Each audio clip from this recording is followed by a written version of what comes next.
Please remember that this matter should be viewed as a solicitation to trade. Trading futures and options involves substantial risk of loss and is not suitable for all investors. Past performance is not necessarily indicative of future results. You should therefore carefully consider whether such trading is suitable for you in light of your financial condition. Optimus Futures LLC is not affiliated with, nor does it endorse any trading system, methodologies, newsletter, or similar service. We urge you to conduct your own due diligence. Now, here's your host, independent broker veteran and CEO of Optimus Futures, Matt Zimberg. Hey guys, this is Matt from Optimus Futures. I got Asim Ghaffar with me here today, and he's a commodity trading advisor, and he runs, along with his partner Roger, AG Capital. The reason that I brought them here is because they have a really different approach to trading. They look at trends, long-term trends, macro trends, which is very, very different than what most traders do today, which is focus on day trading. So I find it very fascinating. They're more traditional that way. But the interesting part is that, how they implement the risk management. And this is where I want you guys to listen and pay attention to how they have a strategy, how they implement it, how they go about devising a long-term plan for their trading. And I think whether you're trading short-term, swing trade, or long-term, I think it's important to have the perspective of everybody in the industry. And there still are a lot of traders that do think long-term and are trend followers. So awesome. Thank you very much for coming. I really appreciate your time and being here. Matt, thanks a lot for having me on. It's a pleasure. Thanks. Okay, let's get started. So tell me, how did you and Roger get your start in the global macro and futures industry? That's a great question. And it's very interesting when you think about it. We both come from very different backgrounds. I'll start with Roger, actually. So Roger comes from what I would call more of the pure play financial services background. Back in the late 1990s, he was working at a blue chip macro CTA called Caxton, and he had an interesting job. He was working on the overnight dollar yen desk, and what that entails is basically getting to the office late in the evening and staying until 4 a.m. and looking at the Japanese yen and how it trades against the dollar. And for those who don't know, the Japanese yen tends to be one of the more volatile currencies. It can make some very, very big moves. Roger, at a young age, was working on a team late at night, analyzing the yen and putting on trades and making sure that the portfolio was properly hedged and making money from different movements in the yen. So he started doing that, and then he moved into more of a prop trading and wealth management background. And that was sort of his career in the markets, trading S&P futures and trading other futures. I, on the other hand, come from more of a consulting background. My history is more academic in a way. I studied economics undergrad in college. I worked at some different consulting firms, looking at industry data, economic data, doing advisory services for very large endowments and foundations, helping them with their asset allocation, helping them think about how to put their portfolios together, how to hedge against different risks. And the entire time that I was doing that, I was very interested in the markets. I would go home on nights and weekends and basically trade futures markets starting back in 2002. And it was consuming my life. I was spending all of my time analyzing the markets and knew that eventually that was the direction I wanted to go. So Roger and I, who've been friends for a long time, we decided to set this up as a business together. And I think that we work very well together because we have that complementary and different background. Definitely sounds like it. I really like when people in the marketplace, they come from different backgrounds and they complement one another. So definitely you have a long-term view. He dealt with the risk management from day one, and I see why you're making such a good team together. I have, on that note, I have a question for you that I was curious about. Most traders today, they seem to be moving towards a systematic approach, quantitative approach, HFT trading. And you, on the other hand, and you guys have a very good track record, you decided to follow a discretionary and a fundamental strategy. Can you tell me why you chose that over more, and I would say it in quotes, more of the popular strategies today? A fascinating question. And you know what, Matt, I'm going to answer it in a bit of a controversial way. So I'll start going back in time and give a little bit of history for the listeners. But back in probably 2004, 2005, so well over a decade ago, I actually started off by trying to program some trend following systems and some algorithmic systems, you call them. They weren't the high frequency thing that is sort of the big popular thing today, but it was more of a multi-day to a multi-week, even multi-month quantitative systematic approach. In the process of doing that, sitting there and coding things in Excel and coding things in different programming languages, taught me that it wasn't something that was married to my own personal interest in the markets. So I wasn't enjoying the process of doing that, and it was simply, in my mind, a way to make money.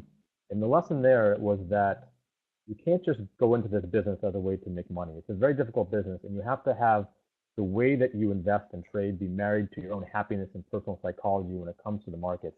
So I didn't enjoy the quantitative and systematic sort of investing. And that's how I really started to then really put my own background of interest in economics and longer term movements together and went in that direction.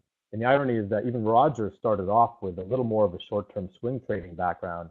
And he sort of over time as well migrated towards looking at longer term fundamentals. I think when you think about the industry in general, we tend to think that the markets themselves keep changing on a granular basis, whether it's the way they trade on a daily, a minute by minute, a second by second, or even a longer wave basis. But when you think about very, very long-term reasons why soybeans might go from $4 to 11, or why the dollar might go from 100 down to 70 on the dollar index, these things happen for real fundamental reasons that are driven by moves that can take months, quarters, years. And I think that's fascinating. That for me is very interesting. It's very fascinating. And so we wanted to build a business that we actually were happy with, that we enjoyed coming to work every day to look at. And the money comes if you really love what you're doing. And the systematic approach was not the way we wanted to go. Although we do understand that it's a very viable approach, and we can understand that human beings want to find a quantitative way to analyze the markets, given that there's so much math that you can look at. But it has to be, in my mind, married to your happiness and your personal psychology is the bottom line. I couldn't agree with you more. Just to tell you that, my experience is that, what you mentioned, by the way, before I go into my experience, is very true. People still look first at the money, and then they try to find an approach to make money. I really like to hear what you said, that you, first of all, you like the approach, you work on the approach, and money and generating capital or gains is a byproduct of your efforts and what you love to do in your research. And I think, this is the right approach. This is what we tell, Optimus traders all the time. We tell them first, realize your strength, what you like to do. If you like to microanalyze, bar charts, then get into that business. If you like to look at long-term trends, then look at long-term trends. What others do really doesn't matter. So I like your approach, and I definitely commend you for, going after what you love. Having said that, you intrigued me in something that you said about research. So you mentioned in some of your materials that you're going back in time to 1980s and 1990s with your style of investing and trading. What does it mean exactly? What are you looking for in something that happened, well, relatively speaking, 30 years ago, 20 years ago? And how does it help you implement a strategy? It's funny you mentioned that, Matt, because when we walk around, whether it's at a conference or a phone call like this, and try to introduce ourselves to the folks and give them a one-sentence pitch on what AG Capital does, we often use that tagline. We're a throwback in style. We're going back to the 1980s and the 1990s with our style. I think what I would say to really elaborate on that would be to talk about what's happened today, especially in the past 10 to 15, even 20 years, call it. When you think about the hedge fund industry, whether it's equity funds or CTAs, managed futures, the majority of the assets, the multi-billion-dollar funds, which really contribute the majority of the assets in the industry, you have pension funds and endowments and these very large institutional investors that have allocated, and they're writing checks for 100 million, 200 million, 500 million. And what they want in exchange is they want to minimize career risk. They don't want to have any risk at all. And what that means is you also give up your upside. So you're going to end up having these multi-billion-dollar hedge funds and CTAs trading and trying to produce a 4% return with 3 or 4% volatility. And so you essentially have that minimization of career risk that's driven the industry. And I understand that. It makes sense from a business standpoint if you are running one of these large companies, and it also makes sense from the allocator's perspective if you are, a massive pension fund like a California retirement system, et cetera. But it gets away from what the hedge fund industry used to be like in the 1960s, 70s, and 80s, and where it came from. It came from a need to deliver a strong return that was even potentially better than what the stock market could give you in a very differentiated profile. And the initial hedge fund managers, whether they were CTAs or equity managers, they were taking on personal career risk when they put these trades on. They would concentrate the capital and give you a very, very different return stream than what you would get by just buying bonds or stocks. And that's what we're trying to do with AG Capital. We are willing to go and say, listen, we're putting our own money in the strategy. We have our own net worth at stake, and we're willing to take the personal career risk to give a differentiated return stream, to be different. We know we'll have a drawdown at times. We know we're going to lose money at times, but we want to keep the money losses in control, keep the drawdowns in control, but really try to deliver a substantial return without being able to promise anything, of course, because nobody can do that. But at the very least, in the 80s and 90s, you had managers that would concentrate capital on their best ideas and be very, very different than the big benchmarks. They were not going to hug the S&P 500 by just deviating a teeny bit, and they were willing to take that personal risk and deliver a substantially different return stream. I think that's what we're trying to do with that statement. Just to give you a little bit of feedback of what you said, I've seen this change myself. I would say, most of my customers, I've been a retail broker for 20 years, and most of my customers have changed. They're the ones who invest in managed futures, who invest in money managers. I think what I saw, and just from observation, up until 2008, everybody wanted very high returns, and they were willing to accept big drawdowns. I've seen the risk tolerance from that point on kind of go down, and they say, look, we just want reasonable return with a reasonable drawdown. They don't look for those, 3-digit numbers or high 2-digit numbers that maybe before people were throwing around. So I've seen the same change on the investment side, reduction of risk and willing to accept in the portfolio lower return and just have more steady flow. So since we're talking about your approach here going back to the 80s and the 90s, tell me a little bit, how have you seen the markets change in the way that they trade or move over the past 2 decades in terms of volatility, direction? Where do you see the flow differently, the market flow differently today? Well, by far the biggest change that I've seen in the almost 20 years that I've been trading, and Roger can corroborate this, he's seen the same thing from his own personal experience, is that the very short-term moves, what I would call the minute-to-minute or even the 30 minutes, the multi-hour, and sometimes even the multi-day moves, you used to be able to sort of swing trade on a 3-day time frame or day trade. And if you found that you had an edge as a trader and saw patterns or saw certain fundamental triggers that you could pull from, you could actually make a living. And I think you could find a system or a way of approaching the markets on a short-term basis that was sustainable. And I'm not saying that people can't do it today. I think there are definitely managers who are able to do it today, but it's 10 times, maybe even 20 times or more than that harder than it was 15 to 20 years ago to do that. And it's part of the reason that we've gravitated towards much more of a long-term approach where we can be differentiated, where we know that the fundamentals combined with the technicals and the sentiment of the market can help us have an edge. And it really, in the past, I'd say 5 to 10 years, there's been a radical change with more and more algorithmic trading, and especially with the rise of what I would call the PhD-driven quants, where you basically have 80, 90% plus of the volume in futures markets, in equity markets being driven by just algorithms that are programmed off of millisecond timeframes. And it's really changed the nature of the way that moves happen. So you'll see stop losses where resistance areas and support areas get broken on charts on a short-term horizon in a way that didn't happen back, say, 15, 20 years ago. So I think the fact that the volume is now being driven by computer trading and as opposed to a large pool of human beings making their own intuition and putting on their own trades based on their intuition, that change has distorted the real short-term time frames. And I think it's become harder and harder and harder to get an edge at that short level, in my opinion. I think you're 100% right. Just to give you further points, to what you were discussing the last in the last 12 months, we had back in February one of the highest VIX volatility rises.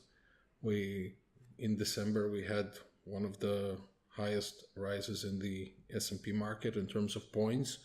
So every year there's something historical that happens in the market that hasn't done before. And those 1 day volatility or a week of volatility or a 1 month volatility could be very, very hazardous to a lot of traders who are not used to this kind of environment.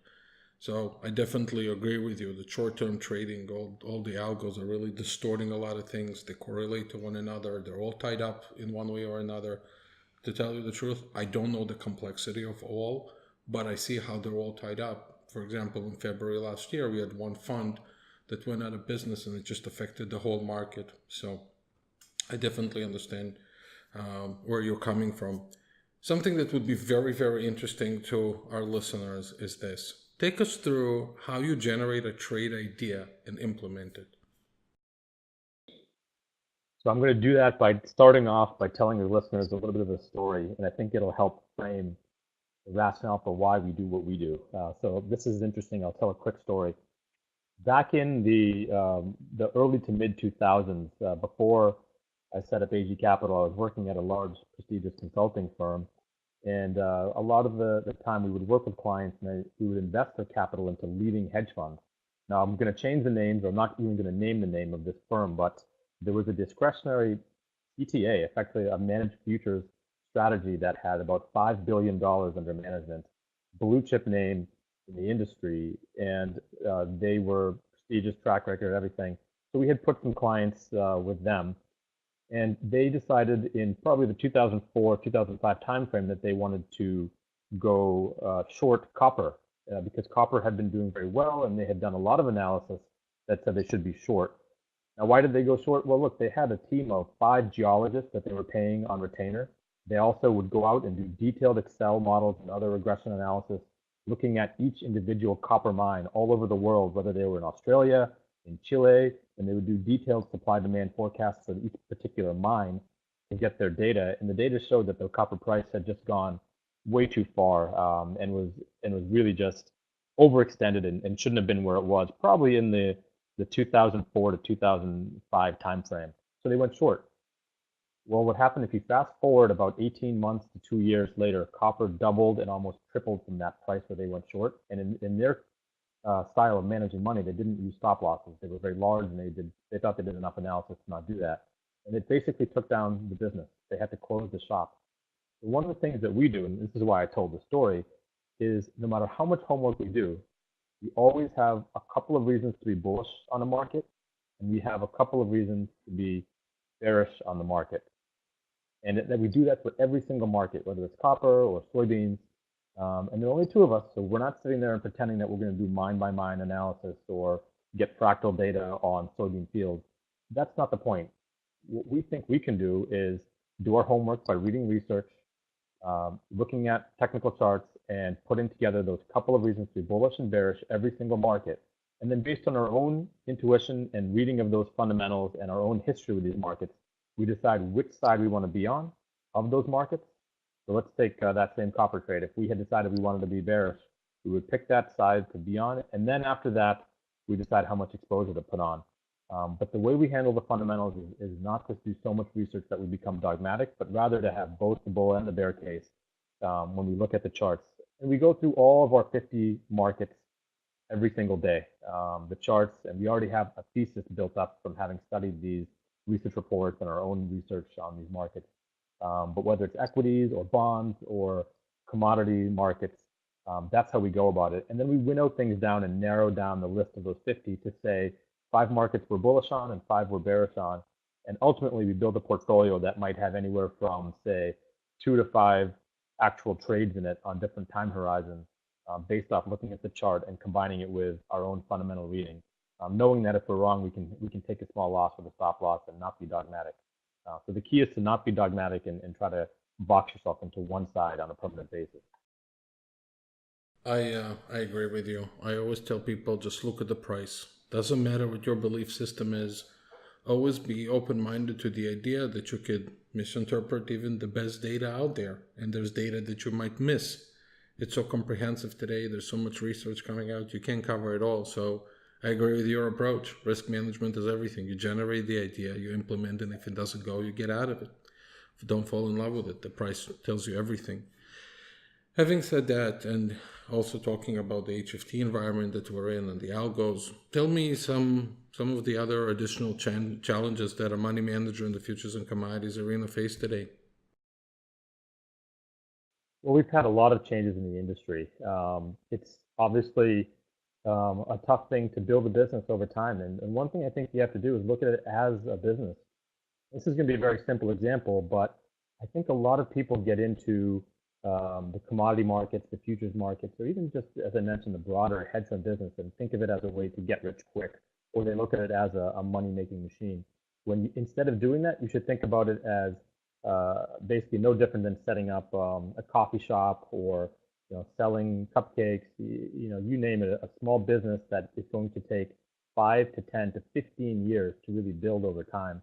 I think that's the approach you have to have because it's difficult to raise money. It's a lot of effort, a lot of work. It's extremely difficult, probably more difficult than it ever was in the past to actually make money on a consistent basis because of how the markets have changed their nature and how much more difficult it is to find those easy short-term trades, as we talked about earlier in this conversation. I think you have to treat it as a passion. You have to treat it as a business. And then you want to build really strong partnerships with your clients. Be very, very transparent with them about why you lose money when you're down. Equally transparent on what your themes are and when you're up and when you're making money. And treat it as a business and build the business customer by customer with transparency, with honesty, year by year. And instead of thinking about this as a short-term, get rich quick scheme, think about it more as a 10, 20, 30-year affair where you're really slowly building something with a group of good partners, such as folks like yourself, a great group of customers who understand what your philosophy is that you've articulated, and then build that partnership over time because it is a difficult business, more so than it ever was in the past. It definitely is. And just to, again, just to add to your perspective, you and Roger come from an institutional background, an academic background, but many CTAs who enter this arena enter because they either had their own accounts and then they handled friends and family accounts and then they become, licensed CTAs. And one of the things that I always tell them that might affect their business despite their trading skills is the ability to trade money for other people. It's extremely difficult. It's challenging even if your customers are not challenging you directly. So if you're through a drawdown, you have to know how to get out of it without being emotional. And for many people, that's the hard part. That's the part they don't consider because they sat there alone, they traded their own money, they had a reasonable track record, and they said, oh, well, I can do this for a living. Why won't I raise some money? But then they realize what comes with it, which is the emotional baggage of trading other people's money and the pressure of trading other people's money. And I tell them this is something that you really have to be conscious that you will go through difficult periods. You will have times that your customers will call you and you still have to stick with the strategy. My experience that the retail traders who became CTAs, it's extremely challenging for them. I can tell you this. And I would say that majority of them will not survive this pressure. But I'm happy that you guys come from a different background and it's probably reflected in terms of the customers that you take on board. Having said that, I wanted to ask you just a little bit, kind of a general question that people always, ask. If somebody, let's say, has a traditional, assets like stocks and bonds, in their portfolio, where do you see the value of your specific program adding value to their overall portfolio? It's a great question. And I'll start off by saying that I'm not here to preach any kind of a doom and gloom scenario where you must invest in futures and you must get out of the stock market because it's about to crash 50% like it did during the crisis back in 2008 or like it did during the dot-com bubble bursting in the turn of the millennium in 2000, 2001.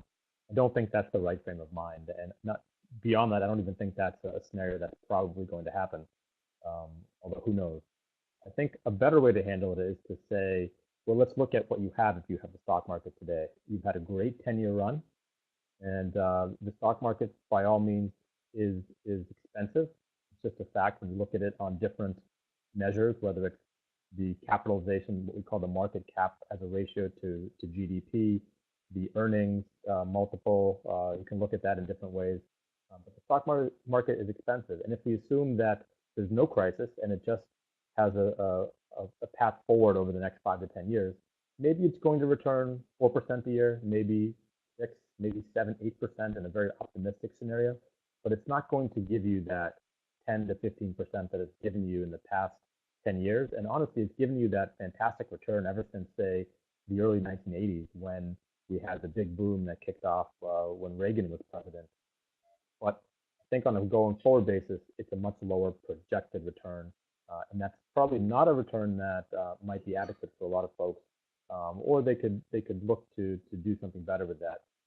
And same thing with bonds. Bonds, I think, are in a little more of a risky situation than even stocks, where sure you get a dividend from high quality blue chip corporate bonds, and you have safety when it comes to the principal in nominal terms from government bonds. But we've had a 40-year bull market where interest rates have declined for 40 years, and bonds have done very, very well. And when you think about over the next, say, decade or even decades, the bond market will probably struggle and it'll be very difficult to make money there.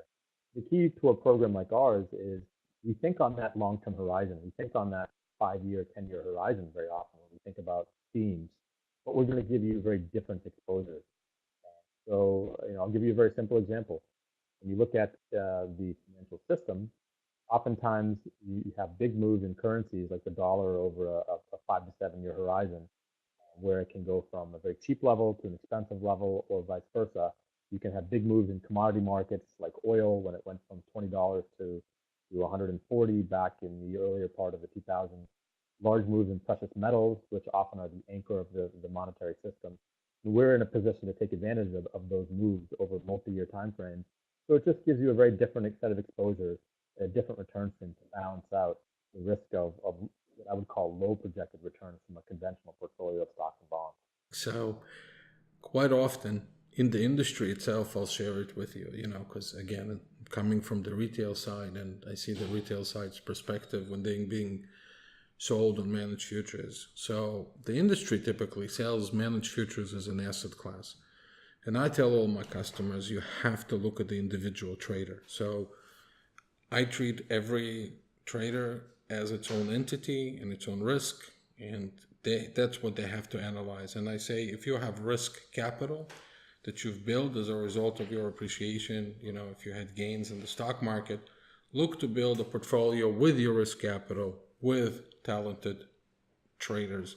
So for me, I always talk about, managed futures not in the broad perspective that most people talk to. I usually narrow down to the manager, the risk that he takes, directional risk, whether it's short volatility risk. And that's what I tell them to look at, because I say, you have to look at the one-off event that would happen that may affect this specific strategy.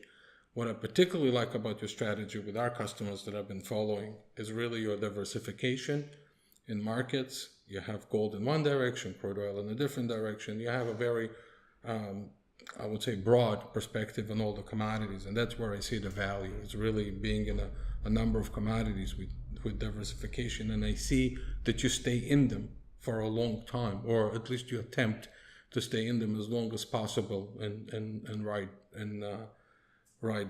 trends. That leads me to the next question. Obviously, your business is growing. So could you share with me what the growth path has been for the business as well, and where do you see it going forward? Yeah, thanks, Matt. So you mentioned we have an institutional background, and I would agree with that. But we also have taken the approach of really building this business from the ground up, and we've literally bootstrapped it with our own capital and with friends and family capital from day one. So what we did not do is we didn't come off of an investment bank's trading desk and start with 500 million and try to build that, that strategy of delivering a 4% return with a 2% volatility on day one. we decided to build, as we mentioned earlier, a real return to the fundamentals of what a hedge fund and what a CPA and managed futures should give you. So we built this business from the ground up, and in 2014 we started off with a few $100,000. We built it every year and have gotten up to a much larger scale now, and at around 15 million in the management. And I think what we want to do is scale this further and try to get the business to a point where it's far more solidified and sustainable, and raise assets beyond that $100 million threshold. I think it's equally important to talk about what we do not want to do. We do not want to end up as a multi-billion-dollar fund that doesn't deliver on the promise of what invigorates us and makes us happy, and I think what helps us fulfill the client's needs, which is to deliver the differentiated return, take the risk of, or the personal risk of being able to do that, knowing that you're going to lose money at times. I think we can do that for many years to come as we scale the business, add resources, but do so in a fashion that allows us to stay true to those roots and keep the fire burning, which we love to do. We want to be able to spend time analyzing the markets. We want to have fun doing it. We want to keep on giving people that different approach, and not turn this into more of a, a calcified, ossified type of business. I think you're going to get there. I think you're a very conscious person. You know, the example you provided with the copper, it's something that's stuck in your mind, and you obviously remember that. And I remember those kind of things as well, and I share them with my customers. You know, I always tell them about the one, because you have this experience, you have seen how one trade can literally wipe your capital. So I'm happy you actually shared it with us, and you're very conscious of it, and I hope you will get to, $100 million fast.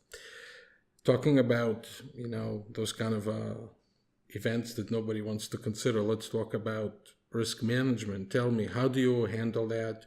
How do you use stops, and how do you manage the volatility of the futures markets in general? Since we are talking about stop losses, I have to read this disclaimer. The placement of contingent orders by you or broker or trading advisor, such as stop loss or stop limit orders, will not necessarily limit your losses to the intended amounts, since market conditions may make it impossible to execute such orders. It's probably the most important question that you've asked, and it's the most important question for anybody in this business. And it goes back partly to what I said earlier, what I mentioned. We make a bull case and a bear case for every single market that we analyze. And we try to have 2 to 3 reasons to be bullish and 2 to 3 reasons to be bearish each market. The reason we do that, we didn't used to do that, by the way. So I'll tell another little story. It's when you look back at our history, like anybody else, you want some hand-holding in the beginning because the markets are going all over the place. And when I was younger, I'm in my 40s now, but when I was back in my 20s, first analyzing the markets, I would go on the internet or even subscribe to publications, look at people who had been involved with the markets for a very long time, who were famous in some way, shape, or form. Maybe they had a newsletter, maybe they went on Bloomberg TV, or they were on CNBC. And I tried to look at their opinions to help me figure out which side of the euro I wanted to trade, or which side of the soybean market or the stock market. I didn't feel confident doing it myself, and I figured they must know something because they've been doing this for 20, 30, 40 years, and they're very famous and they're wealthy. And nothing could be further from the truth. The one thing I've learned over doing this in the last 2 decades is nobody, and I mean absolutely nobody, knows where a market is going. Nobody knows. And that's why you have to have both the bull case and the bear case, and be very willing as a trader to change your mind if the technicals and the fundamentals warrant it. And if you don't have both sides on the fundamentals, if you only have the bullish side in your mind frame, you're going to really be in trouble when you get stopped out and don't know what's going on. You want to be able to say, listen, I was bullish. This market is trading totally differently. That's actually a very bearish signal, and be able to flip and change your mind. And then you also want to make sure you do your own homework and don't try to follow what somebody's saying on TV, because that's a path to ruin in my mind. So risk management comes from that as a philosophy. And then when you get more technical, you always have to have a stop loss, meaning you risk anywhere from, say, 10 basis points on the low side to maybe 150 basis points, which is 1.5% on the high side, depending upon your conviction. And if you're wrong, you take the trade off and you take the loss. Maybe you try it again a week later, you take another loss. Try it again 2 weeks later, and all of a sudden you get the position to work, and you hold that, and that ends up not only covering the 2 losses, but it makes quite a bit of money. And that's the way you have to frame every single trade. Every trade has to have a stop, and every position has to be held with conviction but with both sides of the argument clearly held in your mind, and you must follow your own light and not be led by others, is what I would say. Couldn't agree more. I always tell my traders that risk management is a strategy. And it's not just another side component to your strategy. Your stop losses, where you decide to get out of the market, it's as equally important as it is as the trade generation itself. So when you generate a trade, I think sometimes the risk management is more important than the idea itself, because ideas can come from multiple. If there's enough liquidity in the market, they can come from multiple ideas. And so obviously people take always different views on the market, but the way they handle the risk management will determine, in my opinion, their outcome. I really appreciate your time here. I appreciate your perspective. I appreciate everything that you shared with us. I ran out of questions. Is there something that I didn't ask and I should ask before we wrap up? You really were thorough, Matt. The only thing I would say at the end of the day goes back to some of the things that even you were talking about with your business, and I'll just reiterate it. You have to love this. You have to do it because you love it and not do it for the money. Even though the business itself is all about trading and investing your own money, other people's money, and being a great custodian and fiduciary for that money, you have to love the actual markets, love the way they move, try to figure them out. You have to love waking up at 2 in the morning sometimes because something is nagging at you, and we do. You know, if I go on a vacation, I'm reading for pleasure. I'm reading a book on trading, or I'm looking at the markets. I love it, and I think that's why even if the business stays small or whether it becomes large, whatever happens, happens. But this is what I want to do with my life. It's what Roger wants to do, and that's why we came together, and we're happy with that. And I think that's the bottom line.